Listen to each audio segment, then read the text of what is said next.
ದೇವ ಚಳಿಶಾಕೇಶ್ವರ ಎಂತ ಪರಿಸ್ಥಿತಿ ತಂದೋಡಿದೆಯಪ್ಪ ನನಗೆ. ಎಂತ ಪರಿಸ್ಥಿತಿ ತಂದೋಡಿದೆ. ನಿನ್ನೆಯಿಂದ ಹೊತ್ತಿಗೆ ಹಿಡಿಯಲ್ಲವಿಲ್ಲದೆ ತುಂಬಾ ಸಂಕಟವಾಗುತ್ತಿದೆ ಅಪ್ಪ. ತುಂಬಾ ಸಂಕಟವಾಗುತ್ತಿದೆ. ಮನೆಯಲ್ಲಿ ಏನಾದರೂ ಮಾಡಿಕೊಂಡು ತಿನ್ನಬೇಕೆಂದರೆ ಮನೆಯಲ್ಲಿದ್ದು ತಿನ್ನಲ್ಲ. ಕಣ್ಣನ್ನು ತೋಚಿಕೊಂಡು ಹೋಗಿದ್ದಾರೆ. ಏನು ಮಾಡಲಿ? ಎಲ್ಲಿಗೆ ಹೋಗಲಿ? ಯಾರನ್ನು ಹಣ ಕೇಳಲಿ? ನನ್ನ ತಾಯಿಯನ್ನು ಕೇಳಲಿ? ಇಲ್ಲ ಇಲ್ಲ, ನನ್ನ ತಾಯಿಗೆ ನಾನು ಮಾಡಿದ ಮೋಸಕ್ಕಾಗಿ ನನ್ನ ತಾಯಿ ನನಗೆ ಅನ್ನ ಕೊಡುವುದಿಲ್ಲ.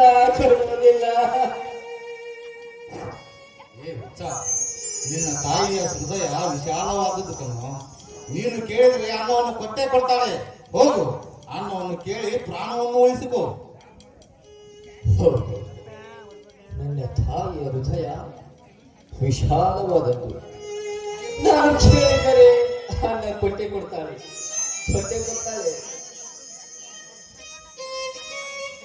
ಅಮ್ಮ ಅಮ್ಮ ಅಮ್ಮ,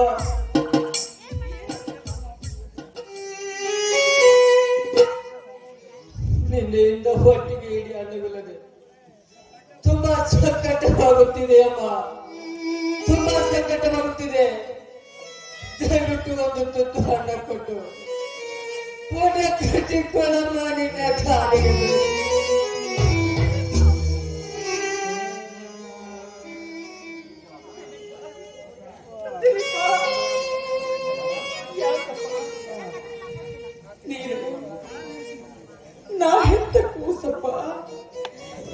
ನಮ್ಮನ ಹತ್ರ ಅನ್ನ ಕೇಳೋದಕ್ಕೆ ಹಿಂದೂ ಮುಂದೆ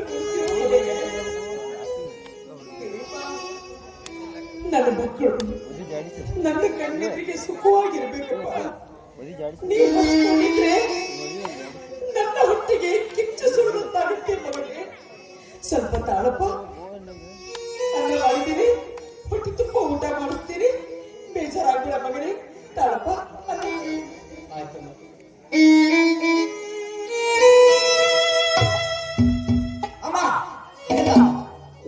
ಇವನಿಗೇಕೆ ನೀಡುತ್ತೇವೆ ಮಾನಣ್ಣ ದುಡಿಮೆಯ ಅಣ್ಣ? ಕೇವಲ ಒಂದೇ ಒಂದು ದಿವಸ ನಿನಗೆ ಅನ್ನವಿಲ್ಲವೆಂದರೆ ಎಷ್ಟು ಸಂಕಟವಾಗುತ್ತಿದೆ.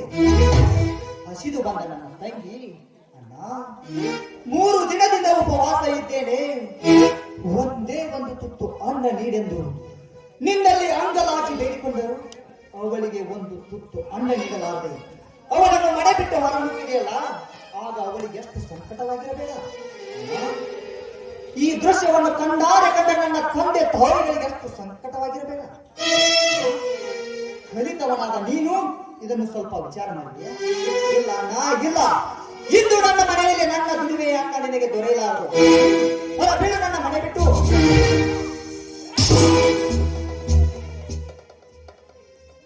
ನನಗೆ ಎದುರು ಮಾತಾಡ್ತೇನೆ.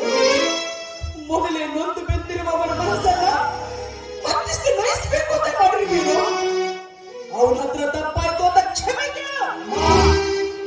ಇಂದು ನೀನು ನನ್ನ ಪ್ರಾಣ ತೆಗೆದರೂ ಸರಿ, ಆದರೆ ಈ ನೀಚನಲ್ಲಿ ಮಾತ್ರ ಕ್ಷಮೆ ಕೇಳಲಾರೆ. ಅಮ್ಮ, ರಘುವೀರನ ಮಾತು ನಿಜವಿದೆ ಅಮ್ಮ, ನಿಜವಿದೆ. ನ್ಯಾಯವಾಗಿ ಕ್ಷಮೆ ಕೇಳಲು ಏನಕ್ಕಾದವನು ನಾನು ಹೊರತು ರಘುವೀರನಲ್ಲ. ರಘು, ನಿನ್ನಲ್ಲಿ ಕ್ಷಮೆ ಕೇಳೋದಕ್ಕೂ ನಾನು ಅಯೋಗ್ಯನಪ್ಪ, ಅಯೋಗ್ಯ.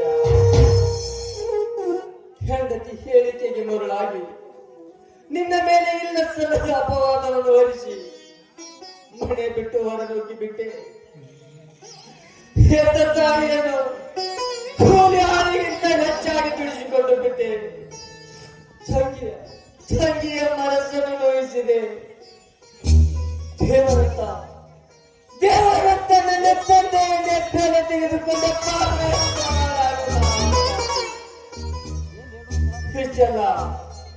ಇಷ್ಟೆಲ್ಲ ಮಾಡಿದ್ದಕ್ಕೆ ನಾನು ಇನ್ನು ಈ ಮೇಲೆ ಭೂಮಿಯ ಮೇಲೆ ಬದುಕಬಾರದಪ್ಪ, ಬದುಕಬಾರದು. ಎಲ್ಲಿಯಾದರೂ ಹೋಗಿ ಆತ್ಮಹತ್ಯೆ ಮಾಡಿಕೊಂಡು ಸತ್ತು ಹೋಗಿ ಬಿಡ್ತೀನಪ್ಪ, ಸತ್ತು ಹೋಗಿ ಬಿಡ್ತೀನಿ. ನೀನಾದರೂ ನನ್ನ ಕಟುನುಡಿಯಿಂದ ಆತ್ಮಹತ್ಯೆ ಮಾಡಿಕೊಂಡದ್ದೇ ನಿಜವಾದರೆ ನಿನಗೆ ನನ್ನ ಆಣೆಯಾಗಿದೆ ಅಣ್ಣ, ನನ್ನ ಆಣೆಯಾಗಿದೆ. ರಘು, ನೀನು ನಿಜವಾಗಿ ಬಂಧುರತ್ನ ಕಣೋ, ಬಂಧುರತ್ನ. ನಿನ್ನ ನಿಜವಾದ ಬೆಲೆಯನ್ನು ಅರ್ಥ ಮಾಡಿಕೊಳ್ಳದೆ ನಾನು ತುಂಬಾ ತಪ್ಪು ಮಾಡಿಬಿಟ್ಟೆ ಕಣೋ, ತಪ್ಪು ಮಾಡಿಬಿಟ್ಟೆ.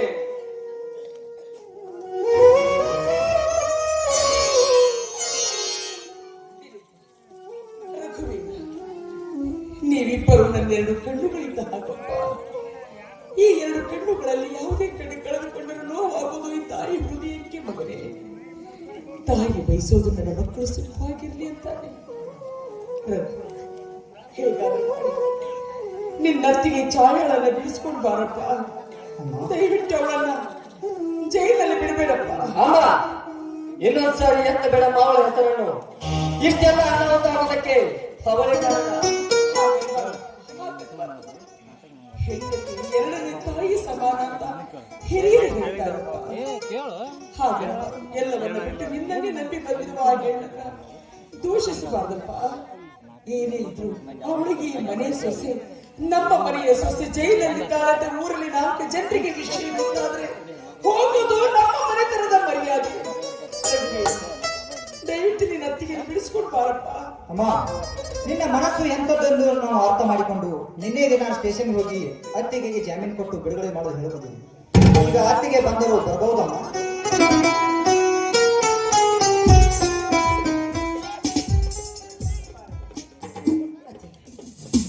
ದಯವಿಟ್ಟು ನನ್ನ ಕ್ಷಮಿಸ್ಬಿಡಿ ಅತ್ತೆ.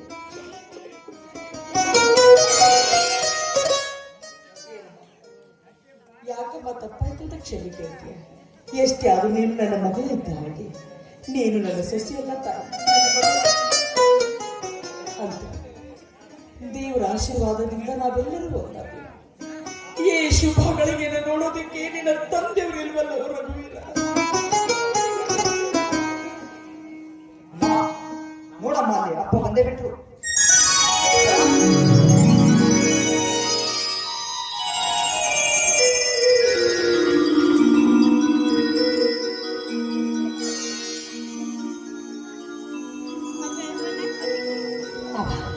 ನನ್ನನ್ನು ಕ್ಷಮಿಸ್ಬಿಡಿ ಮಾವ, ಕ್ಷಮಿಸ್ಬಿಡಿ. ಇದೇನಿದು? ನಾನು ಕಾಣ್ತಾ ಇರೋದು ಕನಸು ಅಥವಾ ನನಸು? ನೆನಪು 1000 ಗಂಟು ಹೊರಗೆ ಹಾಕಿದ್ದು ನಿಜ. ಹಾಗೆ ನನ್ನ ಪ್ರಾಣ ಪಕ್ಷಿ ಹಾಕುವುದು ಜಡಿ ಮಾತೃ ಶಿಷ್ಯರು ಬಂದು ನನ್ನನ್ನು ಕಾಪಾಡಿ ಅವರನ್ನು ಇಲ್ಲಿವರೆಗೆ ನನ್ನನ್ನು ಜಪಾನ ಮಾಡಿದರು.